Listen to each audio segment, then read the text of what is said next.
कहानी छत्तीसगढ़ से है। छत्तीसगढ़ के राजनांदगांव जिले से, यह भी कह सकते हैं राजनांदगांव शहर से या टाउन से। 3 मई को इस राजनांदगांव से के पास में एक जगह है जिसका नाम है लाल बहादुर नगर। वहां का रहने वाला 26 साल का एक नौजवान कोमेश साहू अपने घर से कवर्धा के सिंगनपुरी जाने की बात कहकर निकलता है। घर वालों को यह बताता है कि वहां वो अपने किसी दोस्त की शादी में शामिल होने के लिए जा रहा है और शाम तक वो लौटकर आ जाएगा। लेकिन शाम तक वो वापस नहीं आता। असल में वो अपने दोस्त की शादी में नहीं गया था, बल्कि अपनी नई नवेली गर्लफ्रेंड से पहली बार मिलने जा रहा था। 26 साल का नौजवान, आंखों में लाखों सपने, नई नवेली गर्लफ्रेंड, उससे पहली डेट। आप समझ सकते हैं कि किस तरह का एक्साइटमेंट उस लड़के के मन में रहा होगा। तो उसने अपने घर वालों से इस मुलाकात के बारे में ऑब्वियसली कोई बात नहीं बताई। और ऐसे भी छोटे शहर का रहने वाला लड़का और परंपराओं में जीने वाले लोग, इतना खुलापन वहाँ की समाज में होता नहीं है कि अपने पेरेंट्स को पहली बार में बता दे। तो कुल मिलाकर वो डेट पर जा रहा था और उसने अपने घर वालों को कोई बात नहीं बताई थी।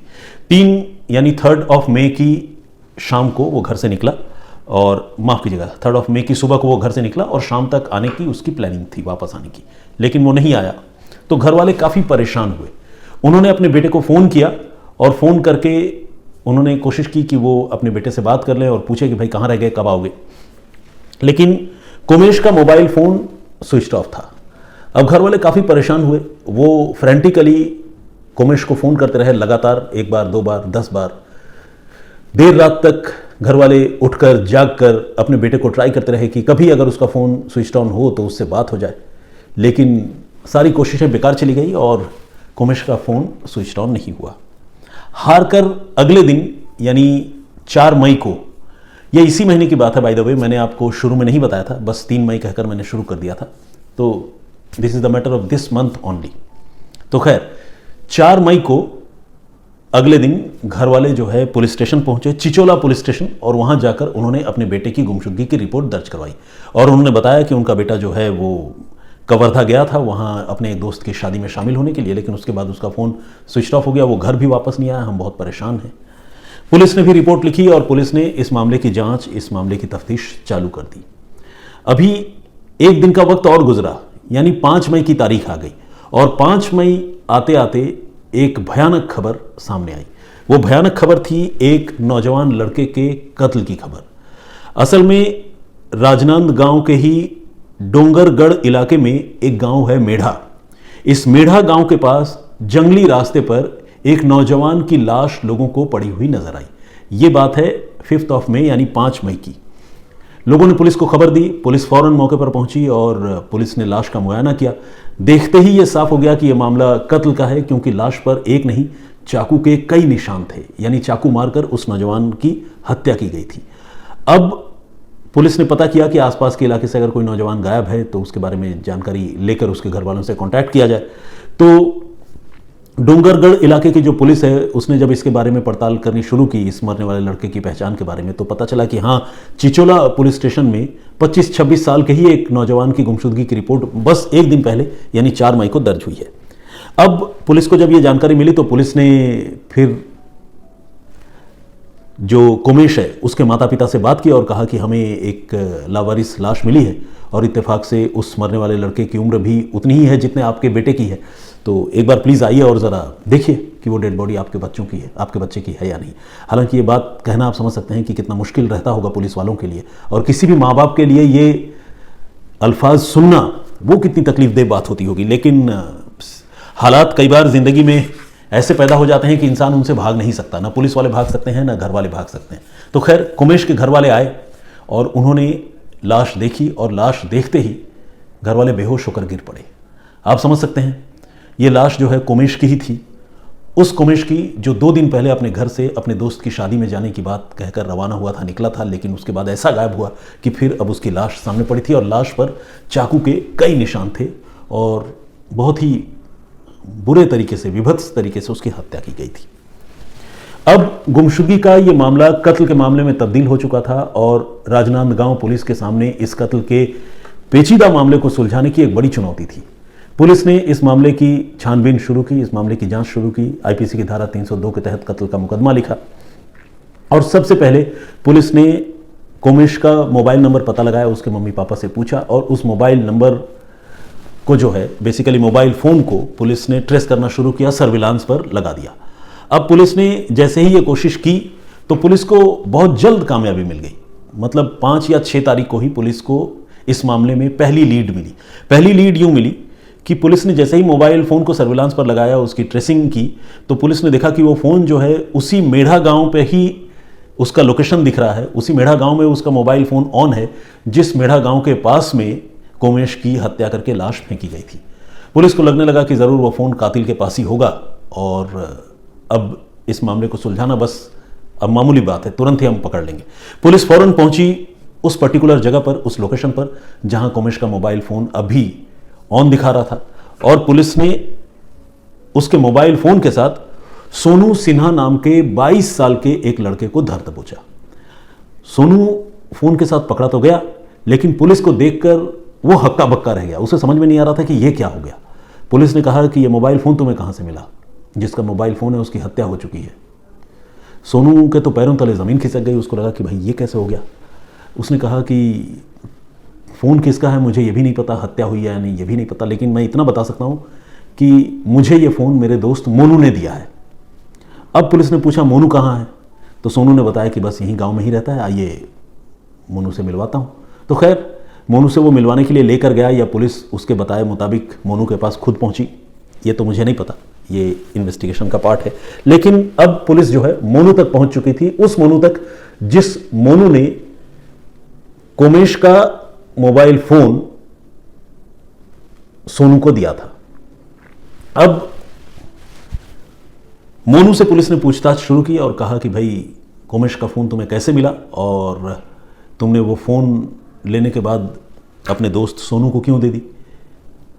कोमेश की लाश हमें मिली है, क्या मामला है? मोनू ने पहले हिला हवाले की, इधर उधर की कहानी सुनाई, लेकिन फिर जब पुलिस ने सख्ती की और कहा कि सारे सबूत तुम्हारे खिलाफ है, तुम बच नहीं सकते, तो फिर उसने कोमेश के मौत की या यूं कहें कि कोमेश के कत्ल की कहानी सुनाने की शुरुआत की। कहानी ऐसी है जिसे सुनकर आप बहुत हैरान होंगे। ये जो लड़का था मोनू, जिस पर कत्ल का इल्ज़ाम था, ये बेसिकली एक ठग या आप यूं कह लें कि जालसाज टाइप का लड़का था। इसने सोशल मीडिया पर एक लड़की के नाम से अपनी एक फेक आईडी बनाई थी और उसका नाम दिया था मानसी। और ये इतना शातिर खिलाड़ी था कि ये मानसी बनकर सोशल मीडिया पर अलग अलग लोगों को फांसा करता था, उनसे दोस्ती किया करता था। अब से करीब 8 महीने पहले मोनू ने मानसी बनकर कोमेश से सोशल मीडिया पर ही मुलाकात की और कोमेश के साथ मोनू की बातचीत शुरू हो गई। कोमेश मोनू से लगातार बात करता रहा, लेकिन उसे ये नहीं पता था कि वो मोनू से बात कर रहा है, बल्कि उसे लगता था कि वो मानसी से बात कर रहा है, क्योंकि ये जो मोनू था ये शातिर था और लड़की की आवाज़ में भी बात करने में वो एक्सपर्ट था। किसी को उसकी आवाज़ सुनकर ये समझना मुश्किल होता कि ये वाकई किसी लड़की की आवाज़ है या लड़के की। और कोमेश जो है वो जवान जहान लड़का, वो मानसी के प्यार में पागल हो गया। उस मानसी के प्यार में जिस मानसी का कोई वजूद ही नहीं था, जिस नाम की कोई लड़की ही नहीं थी। अब मोनू जो है कई महीनों तक मानसी बनकर कोमेश को बरगलाता, बहलाता, फुसलाता रहा और प्यार के सपने दिखाता रहा और कोमेश जो है लगातार उसी प्यार के भंवर में हिचकोले खाता रहा। फिर जब कुछ महीनों का वक्त गुजरा और कोमेश का प्यार मानसी के लिए गहरा हो गया, तो फिर मानसी ने यानी मोनू ने यह तय किया कि अब वक्त आ गया है कि वो कोमेश से कुछ रुपए झटके। ठगों की यही मोडस ऑपरेंडी होती है आमतौर पर। पहले वो भरोसा जीतते हैं, विश्वास जीतते हैं और फिर लूटपाट करते हैं, ठगी करते हैं। तो मानसी बने मोनू ने अब कोमेश से एक दिन कहा कि उसे 1.5 लाख रुपयों की सख्त ज़रूरत है, बड़ी वो मुसीबत में है, प्लीज़ कहीं से ये रुपए इंतज़ाम करा दो। कोमेश जो है वो प्यार में पागल था। उसे लगा कि अरे ये क्या बात हुई, मेरी गर्लफ्रेंड है, उसे मैं इतना प्यार करता हूँ, कमिटेड रिलेशनशिप में हूँ, 1.5 लाख रुपए क्या चीज़ है, कुछ भी, मतलब कोई भी अमाउंट दे सकता हूँ। तो ये सोचकर उसने मानसी को 1.5 लाख रुपए भिजवा दिए। बैंक ट्रांसफ़र किया होगा या पेटीएम के ज़रिए भेजा होगा, तो कुल मिलाकर मानसी को वो 1.5 लाख रुपए उसने भिजवा दिए। इसके बाद भी मानसी से उसकी लगातार बातचीत होती रही और कुछ महीनों का वक्त और गुजर गया और इस तरह से 8 महीने अब जाकर पूरे हुए थे इस मई के महीने में। और अभी 8 महीने जब पूरे हुए तो ये जो मोनू था इसको लगा कि कोमेश से अब कुछ और रुपए वसूले जा सकते हैं, क्योंकि एक ठीक ठाक टाइम फ्रेम हो गया है और पैसे उससे अब और झटके जा सकते हैं, क्योंकि उसे लगा कि एक शिकार है और इसको तब तक लूटते रहो जब तक कि राज खुल ना जाए या जब तक बहुत मुश्किल ना पैदा हो जाए, और लालच चीज़ भी ऐसी होती है। तो खैर मानसी बने मोनू ने अब फिर से कोमेश से बात की, यानी मानसी ने ही कोमेश से बात की, आप क्यों समझिए। और मानसी ने कहा कि कोमेश मुझे फिर से कुछ रुपयों की ज़रूरत है, इस बार मुझे 1 लाख रुपए चाहिए, प्लीज़ मना मत करना, मैं बहुत मुश्किल में हूँ, प्लीज़ इस बार हेल्प कर दो। अब मानसी जो है वो कोमेश को ऑलरेडी शादी के सपने दिखा चुकी थी। कोमेश भी बिल्कुल कमिटेड रिलेशनशिप में था और वो चाहता था कि वो शादी करेगा तो मानसी से ही करेगा, वरना किसी से नहीं करेगा। तो खैर जब उसकी होने वाली बीवी या कह लीजिए कि वुड बी वाइफ, मौजूदा गर्लफ्रेंड मानसी ने जब इस बार 1 लाख रुपए मांगे तो कोमेश ने फिर यह तय किया कि वो इस बार तो अपनी गर्लफ्रेंड से मिलेगा और मिलकर तभी 1 लाख रुपए देगा। तो एक तो उसे गर्लफ्रेंड से मिलने का जो एक्साइटमेंट था उसके मन में वो तो था ही, प्लस शायद उसके मन के किसी कोने में यह भी इच्छा रही हो कि वो एक बार आमने सामने देख ले उस लड़की को जिस लड़की से वो 8 महीने से बात कर रहा है, जिस लड़की को वो ऑलरेडी 1.5 लाख रुपए दे चुका है। इस तरह की भावना उसके मन में रही होगी। तो उसने मानसी से जिद कर ली कि इस बार मैं तुमसे मिलूंगा और आमने सामने ही रुपए दूंगा। अब मानसी भी कैसे मना करती, उसका बॉयफ्रेंड इंसिस्ट कर रहा था। तो मानसी ने कहा ठीक है तुम चले आओ, और मानसी ने उसे बुलाया वहीं डोंगरगढ़ इलाके में, गांव मेढ़ा के पास। अब कोमेश जो है वो आउट ऑफ एक्साइटमेंट वो 3 मई को घर से निकला। घर वालों को उसने पूरी कहानी नहीं बताई, थोड़ा झूठ बताया और कहा कि वो जा रहा है कवर्धा के सिंगनपुरी अपने एक दोस्त की शादी में, जबकि वो जा तो रहा था डोंगरगढ़ के गांव मेढ़ा में, और वो भी मानसी से अपनी गर्लफ्रेंड से मिलने। खैर इसके बाद वो मानसी से मिलने के लिए गांव मेढ़ा पहुंचा, और मेढ़ा पहुंचने के बाद उसने पर्टिकुलर लोकेशन पर आकर उसने मानसी को कॉल किया और कहा कि मानसी प्लीज़ चलिए आओ, आज हमारी पहली मुलाकात है, मैं रुपए भी लेकर आया हूँ, तुम्हें रुपए दे दूंगा and will have some good time, फिर तुम चली जाना। तो मानसी ने कहा ठीक है मैं अभी आती हूँ। इसके थोड़ी देर बाद मानसी तो नहीं आई। अब आप समझ ही सकते हैं मानसी आती कैसे जब मानसी नाम की कोई लड़की है ही नहीं। मोनू जो है वो कोमेश के सामने आकर खड़ा हो गया और उसने बताया कि मुझे मानसी ने भेजा है, वो ज़रूरी काम में फंस गई है, तो अगर तुम वो रुपए लेकर आए हो जो तुमने मानसी को देने थे तो वो पैसे मुझे दे दो, मैं मानसी को दे दूंगा। तो कोमेश जो है वो हैरान रह गया कि भाई ये क्या बात हो गई, मैं इतनी दूर से चला आया हूँ मिलने के लिए और मानसी मुझसे मिल नहीं रही है, ऊपर से ये लड़का आ गया है और ये लड़का मुझसे 1 लाख रुपए मांग रहा है। तो इसके मन में थोड़ा शक भी हो रहा था कि भाई इस लड़के को मैं जानता नहीं हूँ, इसे 1 लाख रुपए कैसे दे दूँ। मानसी को तो मैं जानता हूँ, उससे फ़ोन पर मेरी बात होती है लगातार, 8 महीने से मैं उसके टच में हूँ। तो लड़के ने कहा कि नहीं मैं पैसे तो मानसी को ही दूंगा, मैं तुम्हें नहीं दे पाऊंगा। कोमेश ने ये बात कही मोनू से, लेकिन मोनू इंसिस्ट करने लगा कि नहीं पैसे दे ही दो, क्योंकि मानसी अभी आ नहीं पाएगी। और मोनू को मन ही मन ये लग रहा था कि अगर ये शिकार हाथ से निकल गया तो 1 लाख रुपए भी निकल जाएंगे। तो मोनू लगातार उसे अपनी बातों में फंसाने की कोशिश कर रहा था। इस बीच कोमेश ने कहा कि ठीक है रुको, एक बार मैं ज़रा मानसी से बात कर लेता हूँ। उसके बाद उसने मानसी को वहीं से खड़े खड़े 1-2 SMS भेजे और कहा कि ये क्या बात हुई, तुम आई नहीं, मैं इंतज़ार कर रहा हूँ, पता नहीं तुमने किसको भेज दिया है। और वो SMS जो है मोनू के मोबाइल फ़ोन में ही डिपॉजिट हो रहे थे, वहीं पर रिसीव हो रहे थे, क्योंकि मानसी तो है नहीं। अब मोनू जो है चोरी छिपे वहाँ से भी शातिर दिमागी करते हुए मानसी बनकर उस SMS का रिप्लाई करने की कोशिश कर रहा था।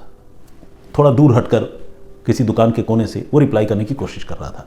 और कोमेश जो है उसका शक मोनू के ऊपर लगातार गहरा होता जा रहा था और मानसी के बारे में भी वो ख्यालों में डूबा हुआ था। इस बीच जब उसने देखा कि ये मोनू जो है उन SMS का रिप्लाई करने की कोशिश कर रहा है संदिग्ध तरीके से, जो SMS वो मानसी को भेज रहा है, तो फिर कोमेश का शक जो है वो मोनू पर गहरा गया। फिर उसने मोनू को कन्फ्रंट किया और उसने मोनू को पकड़ लिया और पकड़ कर बोला कि फ़ोन लाओ। फ़ोन उसने झटक लिया, छीन लिया, और फ़ोन छीन कर जब उसने देखा कि मानसी के नाम से यही लगातार चैट कर रहा है, बात कर रहा है, तो फिर कोमेश जो है वो आग बबूला हो गया गुस्से से और उसने मोनू से कहा कि ये तुमने बहुत बड़ी गलती की, तुमने मेरे साथ धोखा किया है। सबसे पहले अब तो मैं तुम्हें रुपए देने से रहा, बल्कि मेरे जो 1.5 लाख रुपए तुमने लिए हैं तुम वो रुपए अभी तुरंत लेकर आओ, वरना मैं पुलिस के पास जा रहा हूँ। अब ये बात मोनू ने जब सुनी तो उसे लगा कि अरे अगर ये पुलिस के पास चला गया तो मैं तो पकड़ा जाऊँगा। इसके बाद मोनू ने कहा कि ठीक है तुम यहीं रुको, मैं अपने घर से 1.5 लाख रुपए लेकर आता हूँ और फिर मैं तुम्हें दे दूंगा। कोमेश जो है वो इंतज़ार करता रहा, उसे लगा कि ठीक है ये लड़का जब इसकी पोल खुल गई है, ये रुपए पैसे देकर शायद मुझसे पिंड छुड़ाना चाहता है, तो 1.5 लाख रुपए लेकर मैं वापस चला जाऊंगा, ऐसा कोमेश के मन में प्लानिंग थी। लेकिन मोनू जो है वो शातिर था, वो घर गया, रुपए पैसे जो 1.5 लाख उसने पहले झटके थे, पता नहीं उसने कहाँ कितने खर्च कर दिए होंगे, रुपए तो उसके पास थे नहीं। वो घर गया और घर से एक बड़ा सा चाकू उठा कर लाया। तब तक अंधेरा हो चुका था। उसने अंधेरे का फ़ायदा उठाकर एक सुनसान जगह पर ले जाकर रुपए देने के बहाने कोमेश पर चाकुओं से ताबड़तोड़ वार किया और वार करके उसी गांव मेढ़ा के पास डोंगरगढ़ में उसने कोमेश की हत्या कर दी। हत्या करने के बाद लाश झाड़ियों में फेंकी और वो 1.5 लाख रुपए देना तो दूर की बात, उल्टा जो 1 लाख रुपए कोमेश अपनी गर्लफ्रेंड मानसी को देने के लिए लेकर आया था, वो गर्लफ्रेंड जिसका कोई वजूद ही नहीं है, वो 1.5 लाख रुपए, वो 1 लाख रुपए मोनू ने उससे ले लिए। 1 लाख रुपए मतलब लूट लिए उसकी हत्या करने के बाद, और वो रुपए लेकर वो घर चला गया। इसके बाद अगले दिन उसने उसका जो मोबाइल फ़ोन है वो भी लूटा था। वो मोबाइल फ़ोन उसने अपने एक दोस्त सोनू को गिफ्ट कर दिया। इसके बाद पुलिस उसी मोबाइल फ़ोन के ज़रिए सोनू तक पहुंची और सोनू से फिर मोनू तक पहुंची, और इस तरह से पुलिस ने चंद दिनों के अंतराल में कत्ल के इस भयानक मामले का खुलासा कर दिया। ये कहानी अपने आप में कितनी अजीब है, मैं सुनता हूँ या पढ़ता हूँ तो मुझे हैरानी हो रही है। मुझे लग रहा है कि इस दुनिया में कैसे कैसे शातिर लोग हैं और कैसे भोले लोग भी हैं जो किसी पर इस तरह से यकीन कर लेते हैं। 8 महीने से अगर वो आज के ज़माने में किसी लड़की के कोर्टशिप में है, अगर उससे प्यार कर रहा है, मुझे इस बात की हैरानी है कि वो उस लड़की से एक बार भी 8 महीनों में आमने सामने मिला नहीं, और बगैर मिले हुए उसने उस लड़की को पहले 1.5 लाख रुपए दे दिए थे और बाद में उसने 1 लाख रुपए देने की तैयारी की थी। और मैं कह रहा हूँ चलिए आमने सामने नहीं मिला, इंटरनेट के ज़माने में, स्मार्टफोन के ज़माने में कम से कम वीडियो कॉल पर एक बार अपनी गर्लफ्रेंड मानसी से बात तो कर लिया होता। अगर बात कर ली होती तो शायद उसे यूं ना तो रुपए उसके जाते, लूटे जाते, और नहीं उसकी जान चली जाती। तो ये थी पूरी कहानी, जिसका खुलासा तो खैर छत्तीसगढ़ पुलिस ने कर दिया। लेकिन इस कहानी ने बहुत बड़ी सबक हम सारे लोगों को दी है कि किसी पर भी यूं आंख मूंद कर आज के ज़माने में यकीन करना गलत है, उचित नहीं है, और इस तरह की चीज़ों से बहुत ज़्यादा बचने की ज़रूरत है। कोमेश के बारे में मैं आपको बताऊं, ये जो लड़का है कोमेश, इसने फार्मेसी की पढ़ाई की और इसके सामने बहुत ब्राइट करियर था। घर वाले इसे सपोर्ट कर रहे थे। घर वालों ने अपनी ज़मीन बेची और 35 लाख रुपयों का इंतज़ाम किया था कि वो अपने बेटे कोमेश के लिए, चूंकि वो फार्मेसी की पढ़ाई कर रहा है या कंप्लीट कर चुका है, एक शानदार दवाई की दुकान खोलेंगे और उस इलाके में अपने बेटे को इस्टेब्लिश करेंगे उस फील्ड में। लेकिन वो जो 35 लाख रुपये उन्होंने इंतज़ाम किए थे, उन्हीं 35 लाख रुपयों में से वो अपनी गर्लफ्रेंड मानसी पर वो रुपये लुटा रहा था, और घर वाले इंतज़ार कर रहे थे कि शायद कल को कोमेश जब अपने पैरों पर खड़ा होगा तो सारी चीज़ें सेटल हो जाएंगी और सब ठीक हो जाएगा। और कोमेश जो है वो भविष्य के ख्वाब भी देख रहा था और मानसी के धोखे में एक लड़के से लगातार प्यार कर रहा था और प्यार भरी बातें कर रहा था, जिसका खुलासा बाद में हुआ जब उसका कत्ल हो गया और घर वालों को ये राज बाद में पता चला, पुलिस को भी ये बातें बाद में पता चली। खैर, पुलिस ने इस मामले का निपटारा कर दिया है और अब उम्मीद की जानी चाहिए कि ये जो मोनू नाम का कातिल लड़का है उसे पुलिस कड़ी से कड़ी सज़ा दिलवाएगी। तो खैर, आज की कहानी यहीं तक। 2 बातें मैं आप लोगों से कहना चाहता हूं। एक तो ये कि मरने वाले लड़के का, उस बदनसीब लड़के का नाम कोमेश साहू है। अगर आप लोगों से ये स्टोरी बताने के दौरान मैंने कोमेश को अगर बीच में कभी गलती से एक आध बार सोमेश कह दिया होगा तो प्लीज़ उसको कोमेश ही ट्रीट कीजिएगा और मेरी इस गलती को मानवीय भूल समझकर माफ़ कर दीजिएगा।